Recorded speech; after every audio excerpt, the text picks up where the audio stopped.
Kwankwason dai. Kwankwason dai. Kwankwason dai. Kwankwason dai. Kwankwason dai. Kwankwason dai. Kwankwason dai. Tabbas kwankwason dai. Ci gaban shirin namu na kwankwason dai. Yau za mu magana ne akan Ilimi da lafiya. da irin halin kaka na kayin da ilimi ya tsinci kansa a yau.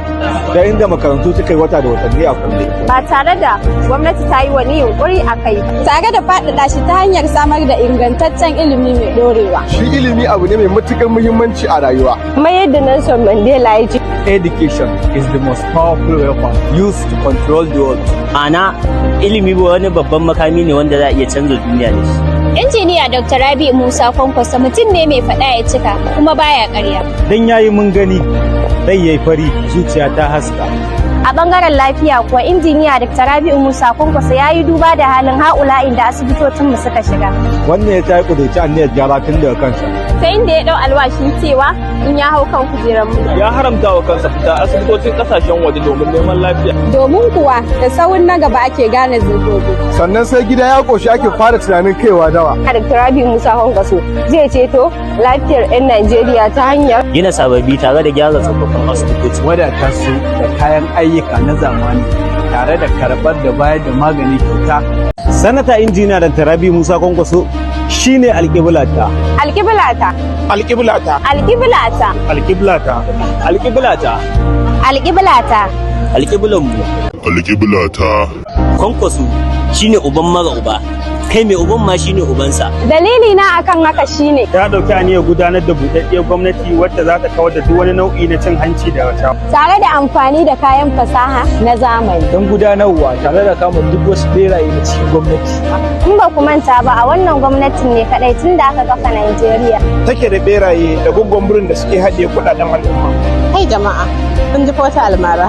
Wannan dalilin da ya sa sanata injiniya Dr. Rabi Musa Kwankwaso ya kudiri niyyar haɗa kan jama'a. Ta ƙirƙirar abin da ake cewa 7 principle of public life.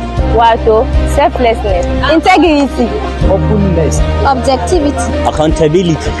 honesty, leadership and examples. Daga ƙarshe ya sha alwashin faɗakar da 'yan Najeriya duk mako halin da ake ciki. Don haka kwankwason ne alƙiblata. Siyasa sai dan siyasa. Dubu jiran mutum guda. Jajirtaccen jagora. Dan Musa mai Allah. Nagari na kowa. Sawun giwa badda na rago. Hantsi ne ga gidan kowa. Ina ga gwaninki. Ina da gwaninka. Ina da gwaninku baki daya. Nawa gwanin injiniya Dr. Rabi Musa Kwankwaso. A sophisticated person. An interested, valued and faithful person. A person that always wants to bring changes to the whole country. A technician who want to reform our beloved country. Takawarka lafiya na salamatu angon Najeriya da izinin Allah. Kaji gida ya fi kuɗi. Babu ba ƙara gaɗe. Duk masoyan Kwankwaso na biya ai mutunci ya fi kuɗi. Guguwar yaƙi mai tada maza. Sanata injiniya Dr. Rabi Musa Kwankwaso shine alƙiblata. Alƙiblata. Alƙiblata. Alƙiblata. Alƙiblata. Alƙiblata. Alƙiblata. Alƙiblanmu. Alƙiblata. Kwankwaso shine uban mara uba.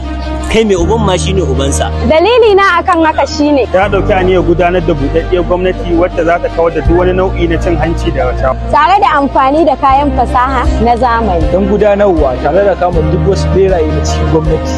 In ba ku manta ba a wannan gwamnatin ne kadai tun da aka kafa Najeriya. Take da beraye da guggun birin da suke haɗe kuɗaɗen al'umma. Kai jama'a, kun ji wata almara. Wannan dalilin da ya sa sanata injiniya Dr. Rabi Musa Kwankwaso ya kudiri niyyar haɗa kan jama'a. Ta ƙirƙirar abin da ake cewa 7 principle of public life.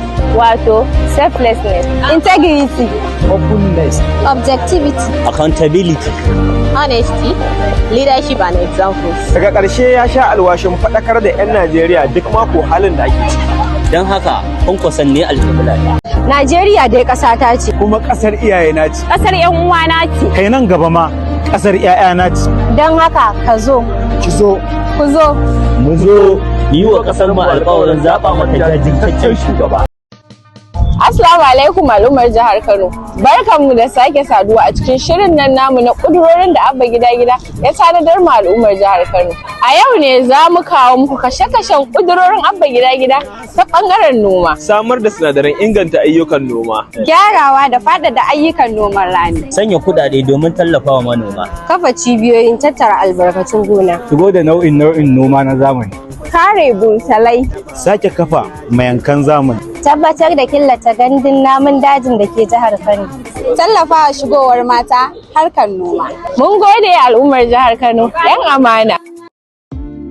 Hello everyone, welcome back to the new episode of the pledges of Abba Gida to the great people of Kano State. On today's episode, we'll break down the pledges of Abba Gida on agriculture, Agrochemical production and supply. rehabilitation and expansion of irrigation facilities, Re-establishment of modern abattoir. protection of ranches, Agricultural extensive services. agricultural financing, Establishment of agro-industrial estate. promote women in agriculture.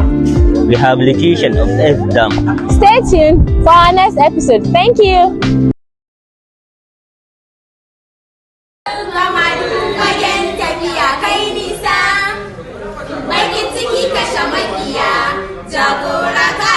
Bamu fara don mu dena ba, bamu fara don mu dena ba.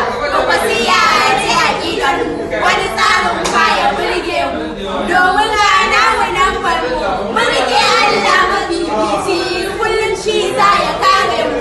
Sharri na mutum da aljan, mugu da mugu wasu kyale mu. Gaba ne mu je zaki dan Musa.